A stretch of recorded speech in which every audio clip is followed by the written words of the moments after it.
Hello and welcome to Mlc Tv News Hour, reaching you live from the city of Lokoja, the confluent state of Nigeria. I am Morno Balagubu. First, the headlines. President MUHAMMADU Buhari lauds UNEP at 50, calls for broader actions to overcome environmental challenges. First batch of Nigerians arrive from Ukraine. World leaders condemns Russian attack on nuclear power plant. And BORO draws Chelsea in quarterfinals of FA Cup. And now the news in details. President Muhammadu Buhari has said that the coming of the United Nations Environmental Programme UNEP 50 years ago created the awareness of the need to make climate and environmental action a priority for the entire world, while urging concerted action to make the organization efforts a success story. In a congratulatory message to the special session to commemorate the 50th anniversary of the United Nations body in Nairobi, Kenya, President Buhari said, "As we celebrate the 50th anniversary of UNEP's existence, we laud the efforts of UNEP and encourage broader action to overcome climate change, biodiversity, rising levels of pollution and waste being three major crises threatening the planet." The Nigerian leader used the occasion to reiterate Nigeria's commitment towards addressing the devastating effects of climate change. He praised the efforts of the Ministers of Environment who had worked tirelessly prior to the special session for their commitment to the cause of the environment. Similarly, the president said he heartily congratulates the leadership of UNEP as we commemorate and celebrate our successes and achievements in the last 50 years. I take this opportunity to urge redoubled collective efforts to improve and sustain climate action, nature action, chemical and pollution action, air biosafety, disasters and conflicts, green economy, gender, oceans and seas, and resource efficiency, water and youth education in order to save our planet and achieve the 2030 Agenda on Sustainable Development. The National Assembly Service Commission has appointed new clerks for the Senate and the House of Representatives. Chairman of the NASC, Ahmed Ashi, made the announcement in a statement issued on Thursday. Amshi, in the statement titled National Assembly Service Commission, approves appointments and redeployment of top management officers in the National Assembly, noted that NASC approved the appointment and redeployment of some top management officers in the National Assembly bureaucracy. The statement partly read, rising from its 549th meeting held on Wednesday and Thursday, the Commission announced the appointment of Barrister Chinedu Akubweze as the new clerk from his former position of clerk, House of Representatives. The NASC had retired the clerk to the Senate, Ibrahim El-Ladan, and two permanent secretaries, Anthony Adebanjo and Michael Okpara, over alleged forgery of documents and age falsification. The Commission had ordered El-Ladan and Adebanjo to proceed on retirement with immediate effect, with Okpara, who was asked to retire in 6 months. The NASC had also gone ahead to appoint Isabella Ugochi Loba as acting clerk to the Senate to take over from ex-Ladan. The executive chairman of NACS, Ahmed Amshi, in a letter with reference number NACS PF 69184, titled Retirement from Service and addressed to El-Ladan, partly reads, "The Commission, at its 547th meeting held on Wednesday, has approved your retirement from service with effect from the 9th of February 2022. However, El-Ladan carried on with official duties in the chamber unhindered, to the shock of members of the Senate. President of the Senate, Ahmad Lawan, allowed ex-Ladan, who was relieved of his job by the National Assembly Service Commission last week, to sit at the table and to continue to work as a clerk." The House of Representatives has blamed the failure of gender-related bills to pass during the ongoing amendment to the Constitution and late lobbying by the sponsor, civil society organizations and women groups. According to the House, religious and cultural factors also influenced votes against the bills by the lawmakers. The chairman of the House Committee on Media and Public Affairs, Benjamin Kalu, made this known while addressing journalists in Abuja. Lawmakers in the two chambers had on Tuesday voted 68 recommendations by the Joint Senate and House of Representatives Special Ad Hoc Committee on the review of the 1999 Constitution. Kalu said, "The great call, I must say, a wonderful call, I must say, but as you know, a journey of 1,000 miles starts with a step. With 1,000 miles being done, yes. When? It might take longer. But has a step been taken? Yes. Was it the right step? Yes. How long is it going to take? You may not know. The House spokesman, however, stated that the lobbying and sensitization should have begun earlier. He said, "But I must say this lobbying was done a bit late." Yes, I want to say that. The lobbying, the advocacy for this was supposed to have started longer than now. I say that without mincing words. You don't lobby 2 days to vote on a very important issue like this. According to him, the House would not have passed the bills up to the voting stage if it was not interested in them from the onset. Meanwhile, the wives of the President and Vice President Aisha Buhari and Dolapo Osinbajo called on the National Assembly to review its decision on women-related bills. Aisha said the recent decision by the National Assembly to ignore the long-standing clamor for affirmative action for Nigerian women was contrary to the very high expectations of forward-looking Nigerian men and women. The Minister of Labour, Employment and Productivity, Dr. Chris Ngige, has stated that the federal government does not have the funds to meet its obligations in the agreement signed with the Academic Staff Union of Universities. Ngige said the government was considering a renegotiation of the terms of the agreement with ASU in the effort to end the ongoing strike by the university lecturers. The minister made this known while appearing on Politics Today, a current affairs program on Channels Television, when asked if they agreed that the government had failed to fulfill its side of the agreement with ASU. Ngige said no. On when the conflict would end, the minister said, "I am hoping that ASU should do the right thing and contact their members on the renegotiations that we have had in the last 2 weeks. First, the issue of earned academic allowances, we have agreed, given a timeline to the NUC to go back to the old template used in working out the 2021 earned academic allowance, 10.8% of personal cost. We want them to go back very quickly and use that same formula and get us what we are supposed to pay in 2022. That is agreed by everybody." On revitalization of the universities, Ngige said the amount is not very clear what has been paid.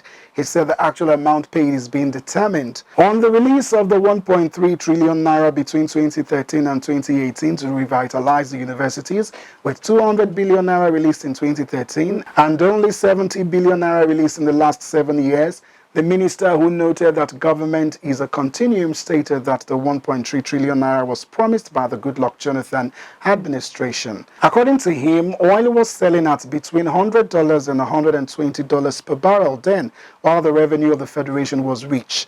Ngige said the government is now calling for renegotiation of the agreement with ASU unless you want us to go and take money from TED Fund and deceive you as it was done in that period and place it for you on the table.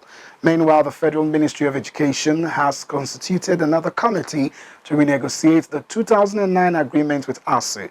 Announcing the reconstitution of the renegotiation team, the Minister of Education, Adamu, in a statement by the Director of Press and Public Relations in the Ministry of Education, Ben Gong, emphasized the need to speedily bring to conclusion the outstanding issues in the 2009 agreement.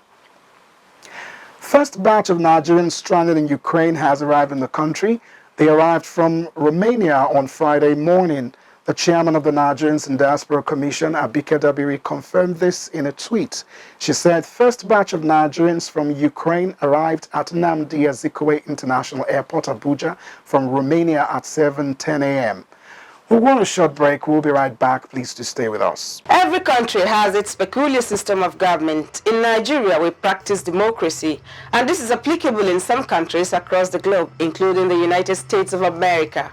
What is democracy? It is the government of the people, by the people, and for the people. In the political arena, we are ready to x-ray how we play politics in Nigeria and other countries. The challenge of power shift syndrome, how it has impacted or affected the people. How can we make it better for all? Join Fatima Yakub on Mlc TV online every Saturday by 9 p.m. to discuss and examine all about the politics and the power that be. Mr. President, I was once there as an opposition senator. There was never a time that we called the president at that time, who was a PDP president, an insult, because this is our institution. And if we don't conduct ourselves with dignity and respect, nobody will respect us. The heads of security in Nigeria made several different explanations for killings of our citizens. The Constitution of the Federal Republic of Nigeria 1999 as amended, I hereby forward for the confirmation by the Senate the appointment of the underlisted nominees as National Commissioners and Resident Electoral Commissioner for the Independent National Electoral Commission, INEC. To watch us, subscribe to our YouTube channel, Mlc TV. Like our Facebook page, MLC TV, and follow us on our Instagram, MLC TV 2021. We are here to inform, educate, and to criticize constructively. Don't miss it.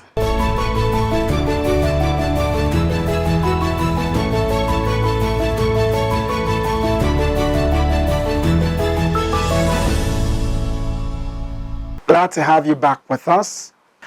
A witness, Godwin Ikolo, demanded 3 billion naira compensation against the police in favor of the National Commercial Tricycle and Motorcycle Owners and Riders Association Delta State Chapter. He made the demand following an alleged brutality and seizures of over 150 tricycles and motorcycles belonging to the association. Ikolo National Public Relations Officer stated this at the Independent Investigation Panel on Human Rights Violations by the defunct SARS and other units of the Nigerian Police Force in Abuja. Testifying before the panel, the witness alleged that a task force comprising police officers, Delta State Ministry of Transport, and the State Vehicle Inspection officers had at various times arrested, brutalized, and detained their members for no reason. According to him, the harassment and intimidation of their members by the Delta State Task Force led to the extrajudicial killing of late Joseph Oveje.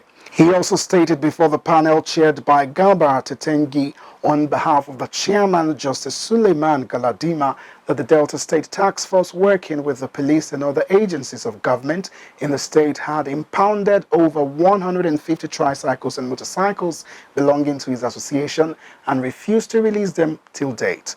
He said those vehicles have been vandalized and that they need to be compensated to replace them, adding that the cost of one tricycle is 1.2 million naira, while one motorcycle is 530,000 naira.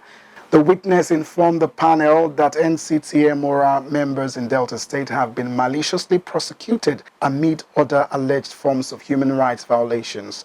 He further alleged that the Delta State Ministry of Transport expects his association to collapse into the state transport body, which according to him is not acceptable since they are fully registered to operate in the state.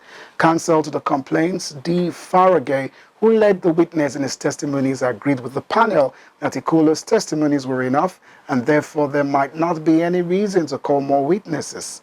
The panel adjourned the matter to March 9, 2022 for cross-examination of PWI Ikolo and continuation of the hearing.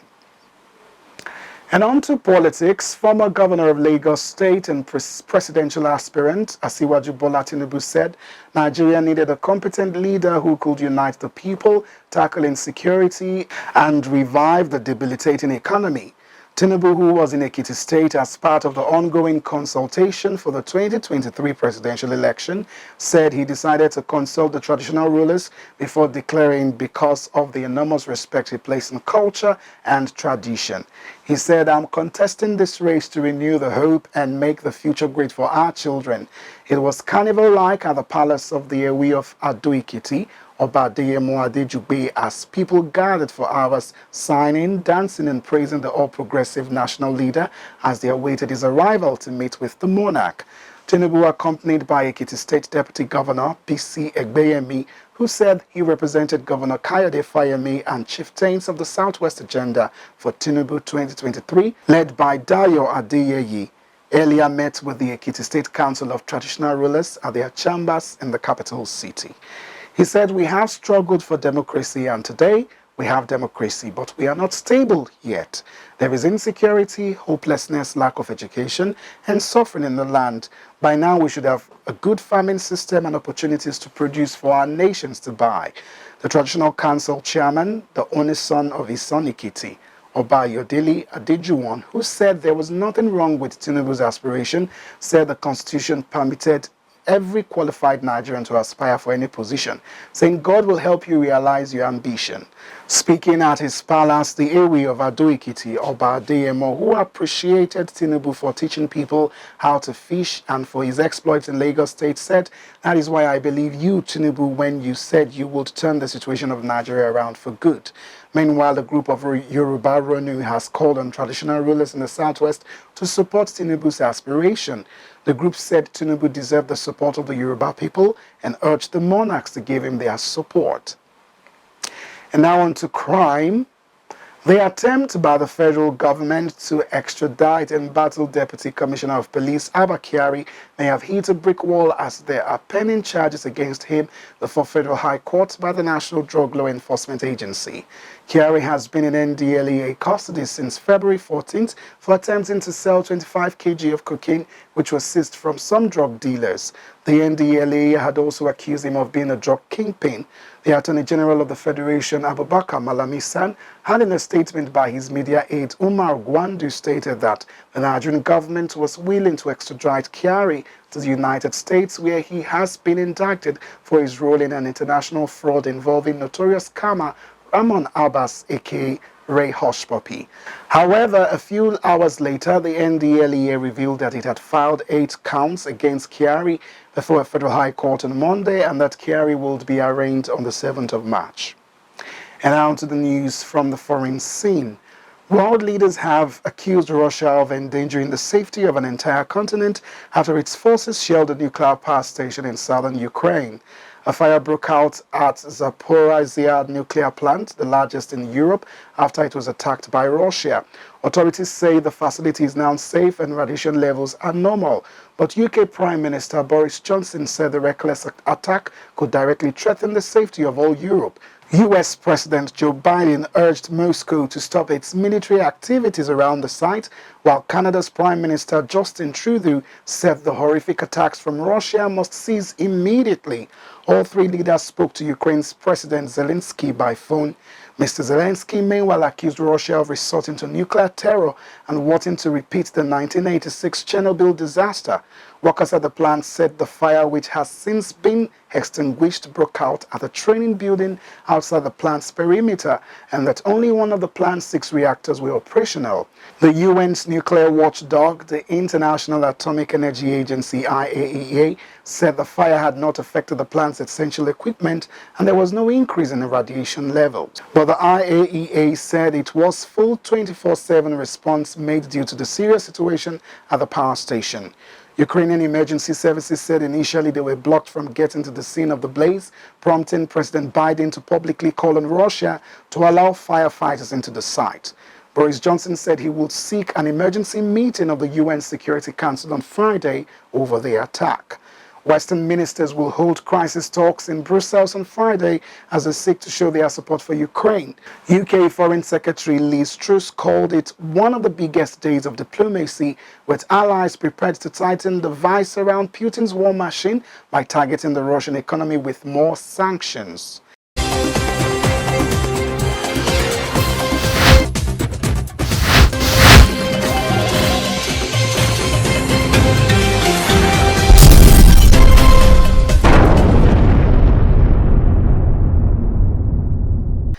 And now to sports news. Liverpool, Chelsea and Manchester City have avoided each other in the FA Cup quarter-finals draw.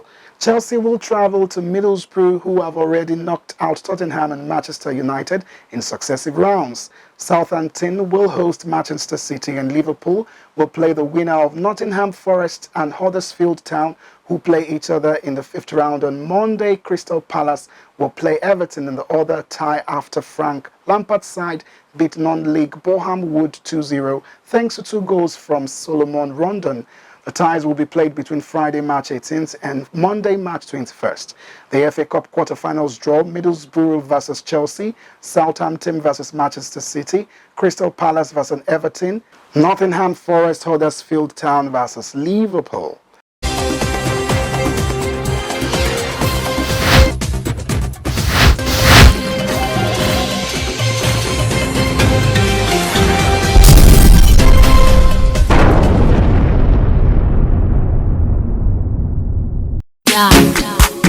Are you in Kogi State for the first time? Are you stressed or exhausted at home? Are you looking for where to relax and have fun with your children or loved ones? Do you want to hold an event in a serene environment or want to take your pupils or students for a creative task? Then Groovy Garden Ganaja 3G's Event Center is the right place. 3G's Event Center is where all comfort is provided. It offers you with a serene environment to hold picnics, weddings, birthday celebrations, partying with standard bars for your relaxation. For lovers of football, 3G's provides you with viewing centers with digital facilities. 3G's also provides you with halls with 150 to 1000 capacity. For student delights, 3G's provides children arena, shawarma stand, and for mature men and women, there is a nightclub facility and live band arena for your pleasures and car park space. 3G's also has a treated swimming pool for both young and old. 3G's is ever ready to give you the comfort you are looking for. So what you are looking for in Sokoto is right in your Sokoto. For your reservation and booking of halls or have access to any of our facilities, please call the number 090-5276-9996 or locate 3G's at off local government area primary school, Ganaja, Lokoja, Kogi State. Our price is reasonable and negotiable too. At 3G's, our responsibility is to make you comfortable. So be our guest today.